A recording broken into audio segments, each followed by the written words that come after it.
Jared, un jeune garçon de 13 ans, a lu un jour un article sur un garçon nommé Wilford qui aimait surprendre les gens avec des cadeaux. Il emballait de petits cadeaux, il les attachait à une corde et il les faisait descendre le long du mur dans le jardin des gens. Puis il s'enfuyait et se cachait. Jared a pensé que ce serait amusant de faire la même chose chez lui à Tokmok au Kirghizistan. Il a demandé à sa mère la permission de mettre des cadeaux dans de vieilles boîtes de mouchoirs. « Quel genre de cadeaux ?» lui a-t-elle demandé. « Des jouets et tout ce que je pourrais trouver », a répondu Jared. Sa mère a aimé l'idée. Jared et son frère Sam avaient des voitures et des Legos qu'ils avaient apportés avec eux quand leur famille avait quitté l'Argentine pour servir comme volontaire au Kirghizistan. De nombreux jeunes garçons du quartier étaient pauvres et n'avaient pas de jouets. Jared a parlé de ce projet à un camarade de classe, Camille.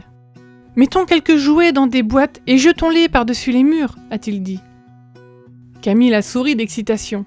Il pensait que c'était une bonne idée et il voulait aider, même s'il n'avait pas de jouets à donner. Les garçons ont pris 2 boîtes de mouchoirs en papier et les ont remplies de Lego, de voitures miniatures, d'écharpes et de savon.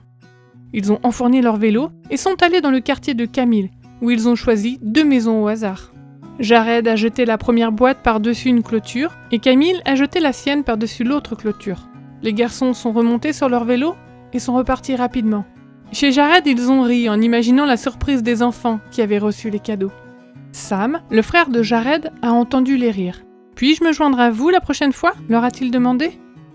Quelques jours plus tard, les 3 garçons se sont réunis pour préparer d'autres cadeaux. Ils ont invité un autre garçon de l'école, Kozimbek, à se joindre à eux. Les garçons ont rempli 2 boîtes à chaussures, 2 boîtes de mouchoirs vides et 2 sacs en plastique avec des jouets, des écharpes et des savons. Ils ont attaché les paquets sur leur vélo et ils sont partis à la recherche de maisons, remplies d'enthousiasme. Au bout de quelques minutes, Jared a vu une maison entourée d'une clôture. La cour était remplie d'arbres. « Sam !» a-t-il dit. « Jette ton sac dans cette cour !» Sam a jeté le sac par-dessus la clôture et il a atterri dans les branches inférieures d'un arbre. « Vite, fais quelque chose !» a crié Sam. Camille était le plus grand, alors il a sauté par-dessus la clôture. En s'agrippant aux branches, il a attrapé le sac et l'a fait tomber sur l'herbe. « Allons-y avant qu'on nous voie !» a-t-il crié. Les garçons ont repris leur vélo et se sont enfuis. Après avoir jeté 4 autres cadeaux par-dessus les clôtures, les garçons n'avaient plus qu'une boîte. Jared a repéré une maison avec un grand portail en métal. « Vite, pousse le cadeau sous la grille !» a-t-il dit à Kozimbek.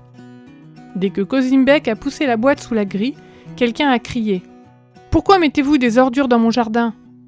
Alors que les garçons s'éloignaient rapidement, ils ont entendu la voix s'exclamer soudain derrière la porte. « Ce ne sont pas des ordures, c'est un cadeau !»